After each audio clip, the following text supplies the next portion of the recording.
Luweh karmo saking widi, apa nikang kamu kabeh kentas kerja tekap ning yatnya, sesungguhnya karma-karmamu akan sukses apabila kau landasi dengan dedikasi pengabdi. Sini yang penting.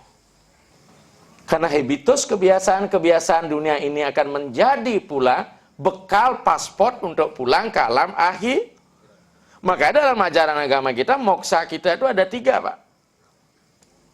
Ya, purna mukti, jiwan mukti, WDH mukti. Purna mukti sempurna di akhirat dia nanti. WDH mukti pentahapan, kadang-kadang bisa ada di kala jebol, biar ada di dewa gitu. Manusia kan selalu mengalami fluktuasi, ya. Makanya untuk mengontrol berada dalam kondisi kestabil ini berat kita sebagai manusia, karena kadang-kadang sering terusik personality kita ketika kita mau dileceh. Disinilah jiwa besar, apalagi sebagai pendeta, Pak. Kesemawan, ini penting. Kesemawan apa? Pemaaf. Saya terus terang dibully kemarin habis, Pak, sebagai tim 9. Kita bongkar aja sini. Tapi saya katakan sebagai pil untuk menyehatkan batin saya. Justru saya bertapa di hutan global, bukan bidadari yang cantik godaannya, tapi cemoohan, cercaan saya terima, bahkan dituduh macam-macam. Pepatah bijak mengatakan, andaikan ada orang mengirim kado kepada kita, kemudian kita tidak mau menerima, pasti kado akan kembali pada si pengirim. Kita smile, senyum. Maka dengan demikian, moksa itu artinya kesa akhir. Akhiri sifat-sifat ego kita. Di situ akan ada ketenangan batin kok. Selama ego masih tidak akan tenang, karena kita merasa diri kita kok gini nggak gini Oh, jangan harap dunia ini kan selesai ketika kita memimpin. Berapa awatara sudah diturunkan, dunia juga belum selesai kok. Kalau selesai sudah dunia ini karena awatara Wisnu datang sebagai Sri Krishna, saya nggak akan berceramah di sini. Iya kan? Maka dengan demikian tugas kita lakukan dengan swadharma kita, Pak. Apakah kita akan mengubah dunia? Maybe, mungkin. Ya, mungkin juga tidak. Kecuali harus ada revolusi dalam diri kita, revolusi mental. Ini menjadi sangat penting. Makanya saya katakan, dunia ini akan melahirkan kutub dualita. Teks Bhagavad Gita mengatakan, matra separsa kontea situsna suka dukada agama payeno nityam titik sabarata. Ketika sang roh bersentuhan dengan dunia material, dia akan mengalami suka dan duka, panas dan dingin, derita dan bahagia. Tapi agama payeno nityam, itu datangnya, silih berganti. Tapi orang-orang yang mampu menghadapi suka duka ini, Sita pradnya saka basya sama ditasya kesawa. Jadi seorang yang mampu mengatasi lautan suka dan duka dan derita, menganggap itu hal yang sama, memang berat. Itulah seorang yogi sejati. Saat itulah dia akan moksa sesungguhnya, Pak. So, kalau kita masih perih dalam kehidupan ini, amre suka ning awak tan midap laraning len, mau kita aja diutamakan, dipentingkan, tapi tidak pernah melihat penderitaan orang lain, jangan harap kita moksa. Masalah Jagadita sangat relatif ukurannya, Pak. Ya enggak? Ya. Yang paling bagus itu Jagadita gelasnya bunga, Pak. Gelasnya untuk bunga apa? Pas. Tapi kalau kita sudah orang Bali bilang mau sejahtera, kalau terus pakai gelasnya anak-anak, jangan harap sejahtera. Tahu gelas anak-anak, Pak? Dot-dotan liu. I dot can you and you can gitu nih. Jedot doen ken. Nah, akhirnya apa? Tidak terbataslah keinginan kita kembali menderita. Di sini tidak ada rasa angayu bahagia, syukur. Puji syukur kepada Tuhan nggak ada, semua kurang. Maka sejahtera itu relatif, Pak. Malah justru ketika rumah mewah tinggal di real estate, ada satpam jaga, kemudian ada bulldog, anjing besar, hidupnya nggak nyaman. Sama dengan seorang suami punya istri 2, nggak nyaman tidurnya. Di utara 1, di selatan 1. Tidur di utara, di selatan yang bicara. Tidur di selatan, di utara dia bicara. Hari di tengah-tengah bisa tidur. Gimana? Tengah boleh banyare? Pusing gitu pergi melatih sukma. Tergantung sikap mental kita. Maka mau sejahtera, bahagia, sikap Oleh saya sering bilang, apalagi jadi sulingnya nih Pak, terus terang tadi, mangku.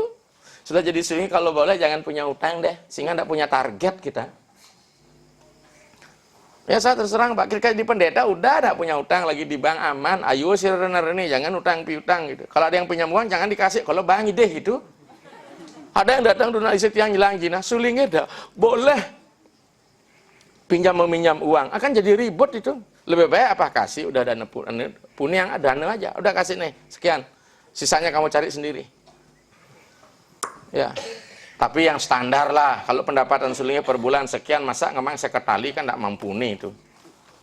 Jadi kan harus 5% lah gitu. Nah itu, karena kita ngalap sesari juga kan.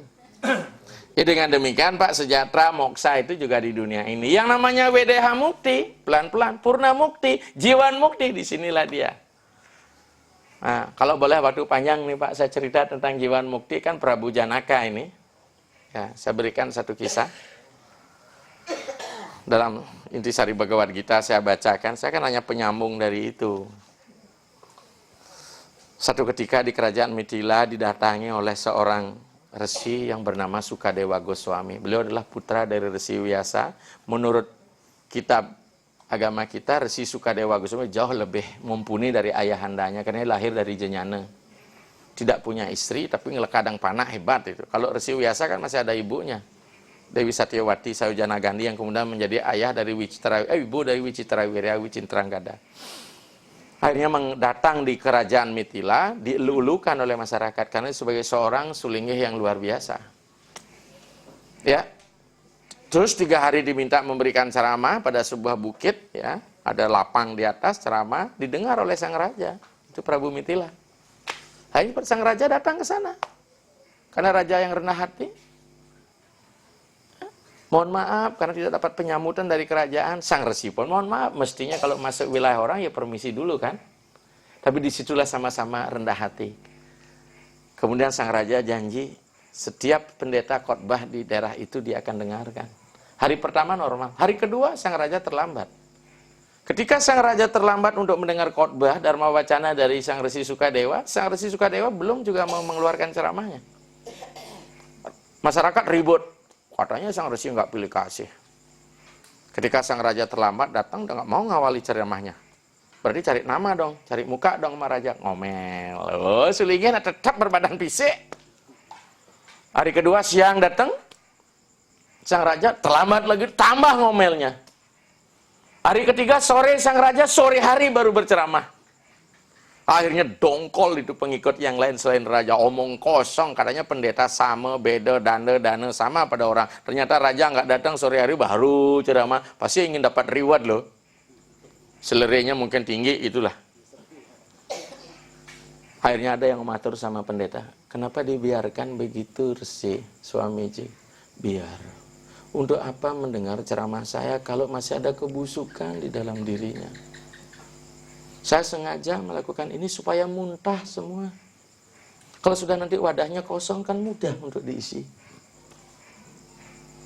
Kalau masih ada kesalahpahaman, api dendam, egois dalam diri, Dewa Indra saja turun berikan ceramah, Tuhan tidak bakal didengar. Biarkan tumpahkan itu semua. Ya.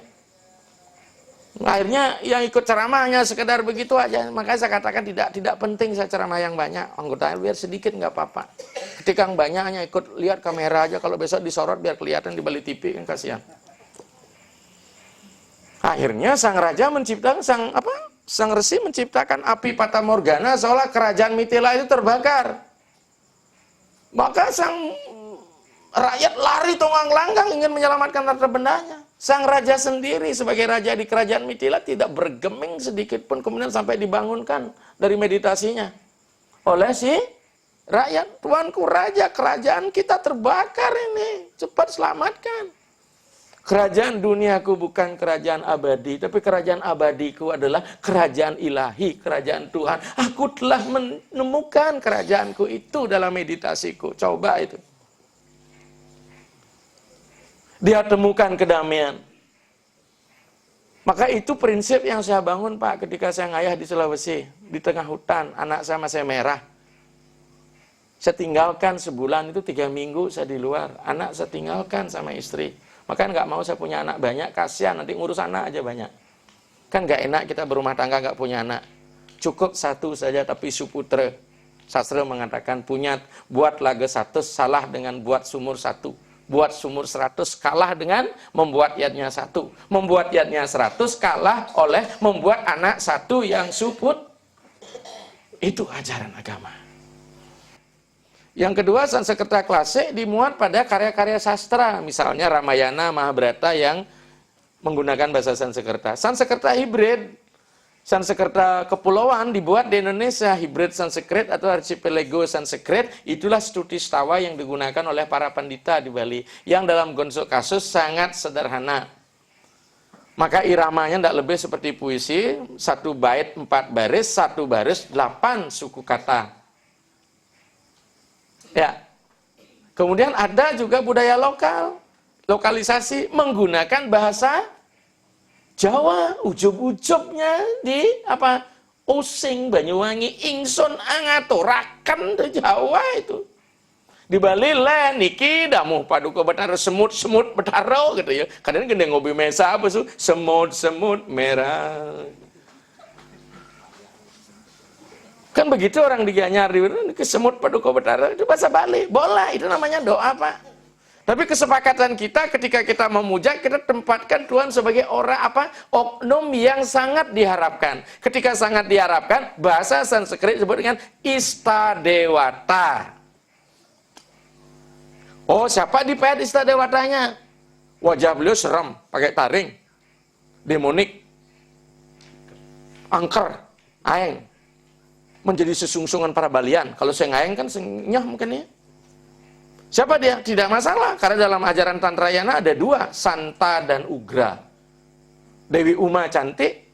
Di Indonesia dibuat Rangda. Padahal Rangda sendiri tidak itu artinya. Rangda itu janda artinya.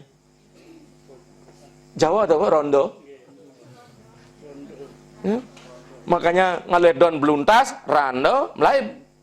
Balu artinya rondo, entas melaib. Jadi baluntas, rangdo melaib, kudia ngejo melaib. Itu sadar. Nah, jadi pertanyaan 2 aja panjang nih. Jadi di mana Pak? Ujub-ujub boleh, song lontar anu boleh, pekulun paduka betara nge. Kalau Tabanan ada Tabanan nggak ini? Kalau Mangku Tabanan betul. Apa yang diungkap niki damu duwe pun saking Jakarta, makin mau pinunas mana pun gelis dari anggota dewan, bisa gitu Mangku. Polos kan? Malah Sanskerta nggak tahu artinya. Maka dengan demikian, siapa ugranya? Kalau kita berbicara tentang teologi ketuhanan Hindu, terutama di Bali Nusantara, kita adalah Siwa Siddhanta. Ketika bicara Siwa dalam aspek ugra, kroda, siapa dia? Rudra Dewa. Pakai Rudra Sutawa. Bisa kok nanti direkam minta kasar. Ongang Brahma geni pada Rudra geni Suryo Tejanam Dumraka wasi karanam sarwa satru winasanam. Bisa pakai begitu. Kenapa tidak? Tuhan mau dipanggil apa aja boleh. Karena Tuhan Maha tahu. Oh my God. Please give me. Apa aja kenal lagi? Are you like money? Yes. Padahal bukan are you like money. Apa kamu seperti uang gitu yuk? Would you like? Nah, jadi mestinya pilihan. Ya, dengan demikian itulah artinya Rudra Dewa. Terus masalah mangku memantra kenseng gitu Pak. Jangan terjebak Pak. Ketika diam bukan berarti memantra. Bisa sarus yang nawang gitu. Tapi dalam pengucapan di nama-nama Dharma Sasa ada 3 jenis pengucapan doa Pak. Upamsu waikari manasika. Upamsu artinya keras-keras, nilainya 10, sedang-sedang, waikari nilainya 100, tidak kedengaran, manasikan nilainya 1000, Pak. Artinya yang tidak bersuara itu 1000. Nyarwang sing bisa memandro. Sekarang kan tergantung doanya itu untuk apa? Buana agung getaran apa menggetarkan buana alit. Kalau menggetarkan buana alit ya nggak usah diucapin, karena mantra ke tengah. Makanya di Bali ada dua vokal konsonan penutup, ada ong, ada om. Ketika om, mulut terkatup. Ketika ong, mulutnya mepusungan. Makanya di Bali ada luluricam, yad nyikatem mulat ngidam pangmisi am, kan? Ulu kene isi itu luricam namanya. Ya, ini dengan demikian. Nih Pak, opam suwe kari. Kemungkinan mangkunya ngekoh karena umat itu sebagai glur-glur daripada ngabisin isi Kang Wang len nguyang kleneng, len mau mantra gitu yo. Kang Wang dalam hati gitu, mesti sesari bede.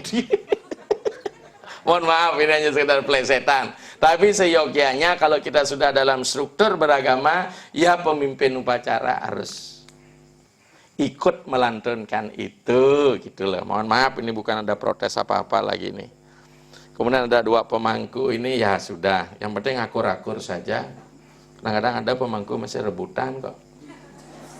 Ya, tapi ini kan layanan publik ini. Ya, kita sudah dapat honor dari yang lain gitu aja lah, switch betare. Jadi saya kira demikian Pak ya, masalah ucapan doa-doa ini mau dalam hati silahkan gitu loh. Tapi alangkah baiknya kalau memang bisa didengar gitu seperti tadi. Sering diragukan, mulai bisa memantra, sulinggih ini apa sing gitu. Hadi jak saru sana. Maka kalau tadi dinyanyikan kan enak. Apalagi Puja Pitra nanti deh, Mangku. Puja Pitra itu halus, melankolis bila perlu menyedihkan gitu. Seperti roh pulang ke sana nggak ikhlas itu, jelempah jelempoh bahasa Bali. Cenyanyiannya. Swargantu petaro dewa swargantu petaro ganem swargantu sarwa petareya nama swada. Nangis nggak? Seperti lantunan ini. Gimana kita? Maka sebenarnya nyanyian itu membangkitkan emosi keagamaan. Memantra cerbasa cimo, oh madi dia siaparan jauh dirakto, tejo nama stuti tiek gitu ah.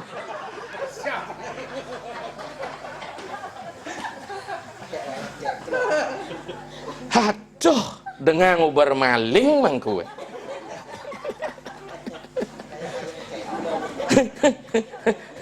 Daripada bayar cengblong kan bayar saya bagus Bu. Karena cengblong S2 murid saya, ketika doktornya sama-sama dengan saya, tapi dia belum selesai. Tapi lebih laris dia ngayang daripada saya. Saya sering diledek sama dia, sama cengblong, be kalah sulingnya sama saya. Income saya lebih tinggi, dia bilang. Karena dia mono aktor di sana. Jadi demikianlah Bapak Ibu ya, bagaimana agama ini menjadi ringan. Kalau sudah ringan tanpa beban, maka kita akan naik. Kita naik. Kalau sudah naik dari bawah, membawa yang bawah supaya ringan ini loh. Apalagi tidak ikhlas, belum mau naik turun lagi. Ikhlaskan saja. Ya toh? Ya toh? Kalau nggak ikhlas bisa turun lagi. Ya, maka disinilah pelepasan semua. Konsep kita Wairagya untuk ketemu yoga. Kapan kita roga terikat, kita akan menjadi penyakitan rogi. Raga roga, tiaga wairagya yoga. Kita mau naik Pak, karena kita sudah lahirnya turun semua, terdegradasi. Ada yang orang lahir naiknya, pasti turun dari rahim pertama, dari bapak turunnya, betul nggak? Yang lahirkan kita pertama ini bapak loh, bukan ibu. Bapak akasa, ibu pertiwi. Yang menghubungkan hujan. Betul nggak? Bapak dur nyambung dengan ibu kan? Ketika turun hujan, pelan-pelan bahasa Bali. Hujan, hujan gitu. Nyambung kan? Ibu, akhirnya ibu melahirkan kita lewat rahimnya, turun lagi. Maka ketika kita pulang, roh kita jangan turun. Maka kalau mau meninggal, jangan atman pulang melalui kentut. Apalagi mulai lubang dubur, mulai ini telinga, buka ubun-ubun siwa duara. Ini pembelajar untuk Pak Nyoman, mesti udah belajar itu loh Pak.